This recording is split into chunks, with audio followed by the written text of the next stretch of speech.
Hi అండి, ఎలా ఉన్నారు? అందరూ బాగున్నారా? ఈరోజు మన రెసిపీ గవ్వలు. గవ్వల కోసం నేను 2 గ్లాసుల గోధుమ పిండి తీసుకున్నాను. మీరు మైదా కూడా చేసుకోవచ్చు, నేను హెల్తీగా చేద్దామని గోధుమ పిండి యూజ్ చేసిన. ఒక 2-3 టేబుల్ స్పూన్ అంతా ఆయిల్ వేసుకోవచ్చు, నెయ్యి వేసుకోవచ్చు. మంచిగా ఒకసారి అంతా కలిపేటట్టు మిక్స్ చేసుకోవాలి. అంతా మిక్స్ చేసుకున్న తర్వాత ఆయిల్ పిండి మంచిగా అంత సమంగా కలుపుకోవాలి. కలుపుకున్న తర్వాత కొంచెం కొంచెంగా నీళ్ళు వాటర్ యాడ్ చేసుకుంటూ కలుపుకోవాలి, చపాతీ ముద్దలాగా.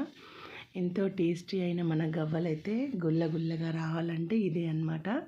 ఆయిల్ వేసుకోవడం వల్ల మంచి టేస్టీగా, తినేటప్పుడు గట్టిగా లేకుండా సాఫ్ట్గా చాలా బాగా వస్తాయి.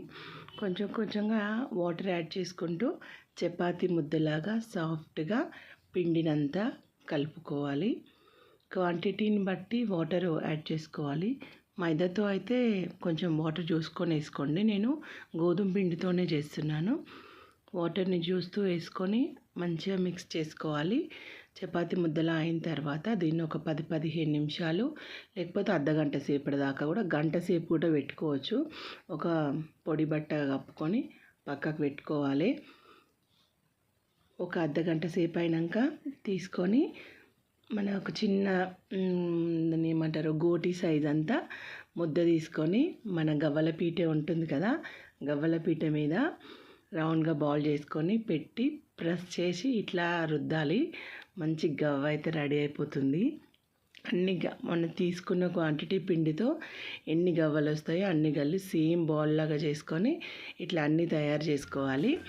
ఒక పక్కకు ఒక గిన్నె పెట్టుకొని కడాయిలో మంచిగా ఆయిల్ని హీట్ చేసి పెట్టుకోవాలి. ఇవి వేసుకున్న వెంబటిని అందులో వేసుకునేటట్టుగా. ఇంకా ఆయిల్ మీడియం హీట్లో ఉండాలి, పొగలు రాకూడదు, అలాగని సిమ్లో కూడా ఉండకూడదు. మీడియం హీట్లో ఆయిల్ ఉన్నప్పుడు మన గవ్వలన్నిటినీ నూనెలో వేసేసేయాలి. మంచిగా ఫ్రై అవుతాయి. కొంచెం టైం పడుతుంది, తొందరగా అయితే ఫ్రై కావు. మీడియం ఫ్లేమ్లో పెట్టుకొని కలుపుతూ మెల్లగా వేయించుకోవాలి. మంచి కలర్ అనేది వచ్చేంత వరకు ఆయిల్లో తిప్పుతూ ఉండాలి. గవ్వల్ని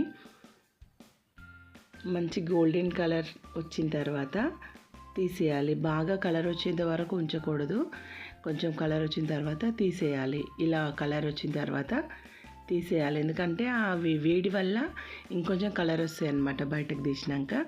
ఇప్పుడు మనం చేసుకున్న గవ్వలన్నీ ఇట్లనే వేయించుకోవాలి. పాకం కోసము 2 గ్లాసుల పిండికి నేను 1 గ్లాసు బెల్లం వాడుతున్నాను.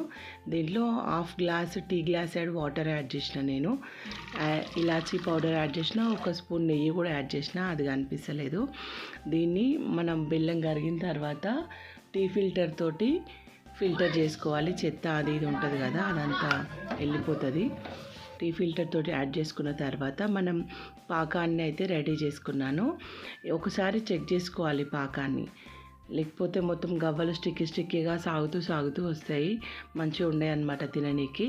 మంచిగా గవ్వల మనం అనుకున్న పాకానికి వచ్చిన తర్వాత మన గవ్వలు రెడీ చేసుకొని ఫ్రై చేసుకున్న గవ్వల్ని మన పాకంలో వేసుకొని కలుపుకొని కొంచెం సేపు చల్లారిన తర్వాత తింటే టేస్టీ అయిన గవ్వలు రెడీ అయిపోతాయి.